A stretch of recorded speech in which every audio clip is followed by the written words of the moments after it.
Hello friends, welcome to இது உங்கள் சமையல். இன்னைக்கு சூப்பரான ஒரு சைட் டிஷ் சப்பாத்திக்கு பார்க்க போகிறோம். ஆனால் இட்லி தோசை எல்லாத்துக்கூடயும் இது ஒரு பெஸ்ட்டு காம்பினேஷன். நார்த் இந்தியன் ஸ்டைலில் உருளைக்கிழங்கு கிரேவி, அதாங்க பொட்டேட்டோ கிரேவி எப்படி செய்யலாம் அப்படின்னு சொல்லிட்டு ரொம்ப குயிக்காக பார்த்துடலாம். இந்த டிஷ்ஷில் வந்து தேங்காய் நம்ம ஆட் பண்ணாமல் இதை பண்ண போகிறோம். வாங்க இது இவ்வளோ டேஸ்டியாக எப்படி ஈஸியாக பண்ணலாம் அப்படின்ட்டு பார்த்துடலாம். நீங்கள் ஏற்கனவே உருளைக்கிழங்கு வேக வச்சிங்கன்னு வச்சுக்கோங்களேன், இது செய்கிறதுக்கு ஒரு 10 நிமிஷம் தாங்க ஆகும். ஒரு பேன் எடுத்துட்டு அதில் நல்லெண்ணெய் சேர்த்துக்கலாம்.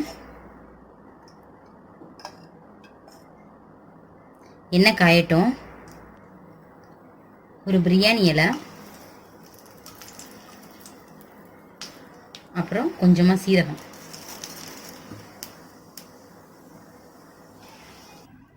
கலர் நல்லா சேஞ்ச் ஆயிடுச்சு. இப்போ ஒரு பச்சை மிளகாயை கட் பண்ணி சேர்த்துக்கலாம். கொஞ்சமாக கறிவேப்பிலை, ஒரு பெரிய வெங்காயத்தை குட்டி குட்டியாக கட் பண்ணி அதையுமே சேர்த்துக்கலாம். ஆனியனோட கலர் எல்லாமே நல்லா சேஞ்ச் ஆகணும், அந்தளவுக்கு நம்ம ஃப்ரை பண்ணி விடணும். ஆனியனோட கலர் நல்லா சேஞ்ச் ஆகிடுச்சு. சேஞ்ச் ஆனதுக்கப்புறம் இஞ்சி பூண்டு பேஸ்ட் மட்டும் ஒரு டீஸ்பூன் சேர்த்துக்கலாம். ஃப்ரெஷ்ஷாக அரைச்சி சேர்த்தா ரொம்பவே நல்லாயிருக்கும். பச்சை வாசனை எல்லாமே போகணும், அது வரைக்கும் நல்லா ஃப்ரை பண்ணி விடுங்க. ஒரு 2 டேபிள் ஸ்பூன் அளவு மட்டும் தண்ணி சேர்த்துக்கிறேன். வெறுமனே நம்ம ஃப்ரை பண்ணிட்டே இருந்தோம்னு வச்சுக்கோங்களேன், இஞ்சி பூண்டு வந்து அடியில் அப்படியே பிடிச்சிக்கிறோம். அதனால் கொஞ்சம் அந்த மாதிரி 2 டேபிள் ஸ்பூன் தண்ணி ஊற்றிட்டோன்னா பச்சை வாசனை நல்லா போயிடுங்க. ஒரு தக்காளியை நல்லா பழமாக இருக்கதா பார்த்து எடுத்துக்கோங்க. அதை அந்த மாதிரி மிக்சி ஜாரில் தண்ணியே ஊற்றாமல் அரைச்சிக்கோங்க. அதை சேர்த்துக்கலாம். இப்போ நாட்டு தக்காளியாக இருந்துச்சு, நான் எடுத்துக்கிறது பார்த்தீங்கன்னா பெரிய சைஸுங்க. சப்போஸ் உங்களுக்கு நார்மல் சைஸ் தக்காளியாக இருந்தது அப்படின்னா நீங்கள் 2 எடுத்துக்கோங்க. நாட்டு தக்காளினா 1 எடுத்துக்கோங்க. ஏன்னா நாட்டு தக்காளி கொஞ்சம் புளிக்கும், அதனால தான்.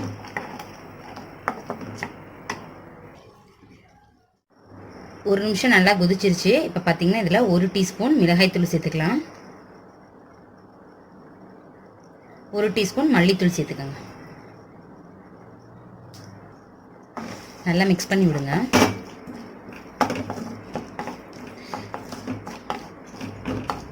இதில் கொஞ்சமாக தண்ணி மட்டும் சேர்த்துக்கலாம்.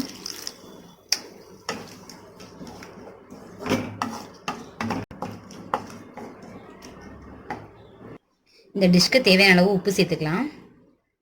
நான் இன்னும் கொஞ்சமே தண்ணி சேர்த்துருக்கேங்க. பச்சை வாடையெல்லாம் போகணும் இல்லையா, நம்ம உருளைக்கிழங்கு எடுத்து ஆட் பண்ண போகிறோம்.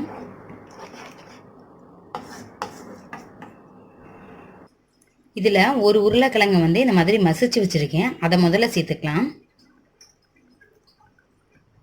நல்லா நம்ம தேங்காய் எதுவுமே ஊற்றாமல் ஃபுல்லாக இது உருளைக்கிழங்கு கிரேவின்றனால மசிச்சு செஞ்சோன்னா திக்னஸும் இருக்கும், டேஸ்ட்டும் பிரமாதமாக இருக்கும். இந்த ஸ்டேஜில் கரம் மசாலா வந்து ஒரு 1/2 டீஸ்பூன் சேர்த்துக்கிறேன். சவுத் சைடில் பார்த்தீங்கன்னா நம்ம வந்து மசாலா பவுடர் எல்லாமே ஸ்டார்டிங்லேயே போட்டுருவோம். ஆனால் நார்த்து சைடில் செய்யும்போது கரம் மசாலா அந்த மாதிரி ஐட்டம் என்ன பண்ணுவாங்க, லாஸ்ட்டு சேர்ப்பாங்க. உங்களுக்கு அந்த ஃப்ளேவர் வந்து ரொம்பவே பிடிக்கும், அதனால் லாஸ்ட்டு சேர்ப்பாங்க. நம்ம நார்த் இந்தியன் ஸ்டைலில் பண்ணுறதுனால நான் இந்த இப்போ சேர்க்குறேன்.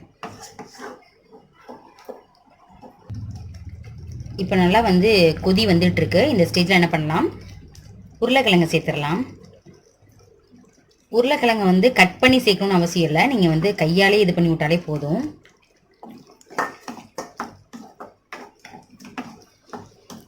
நான் இன்னும் கொஞ்சம் தண்ணி சேர்த்துக்கிறேன். ஏன்னா ஒரு 2 நிமிஷம் மூடி போட்டு மூட போகிறோம், அதில் கொஞ்சம் வந்து தண்ணி குறைஞ்சிரும். உருளைக்கிழங்குக்குள்ளே அப்போ தான் வந்து இந்த ஸ்பைசஸ் எல்லாமே ஏறும். ஓகேங்க, இப்போ மூடி போட்டு மூடிடலாம். 1 நிமிஷம் நல்லா கொதிச்சிருச்சுங்க. இப்போ இந்த ஸ்டேஜில் 1 டீஸ்பூன் மட்டும் கசூரி மேத்தி சேர்த்துடலாம்.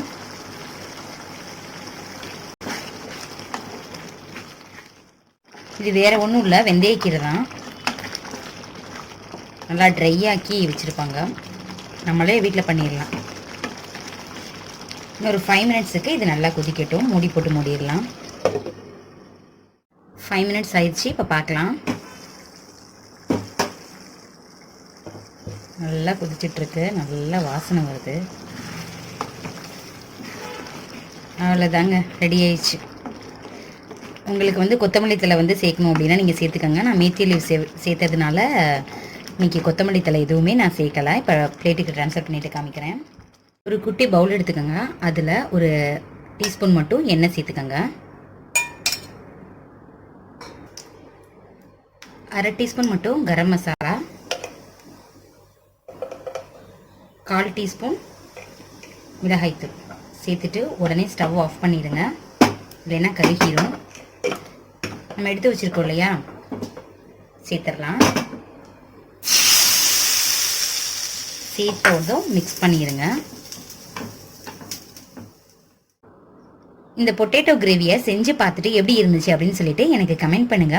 இது வரைக்கும் நம்ம சேனலை சப்ஸ்கிரைப் பண்ணலைன்னா சப்ஸ்கிரைப் பண்ணிட்டு அப்படியே பக்கத்தில் உள்ள பெல் பட்டனையும் கிளிக் பண்ணிடுங்க. ஸோ நான் போடுற எல்லா வீடியோவும் உங்க செல்ல தேடி வரும். இந்த வீடியோ உங்களுக்கு பிடிச்சிருந்துச்சுன்னா மறக்காம கீழே உள்ள லைக் பட்டனை கிளிக் பண்ணிடுங்க. ஓகே ஃப்ரெண்ட்ஸ், நம்ம இன்னொரு வீடியோவில் பார்க்கலாம். தேங்க்யூ, பாய்.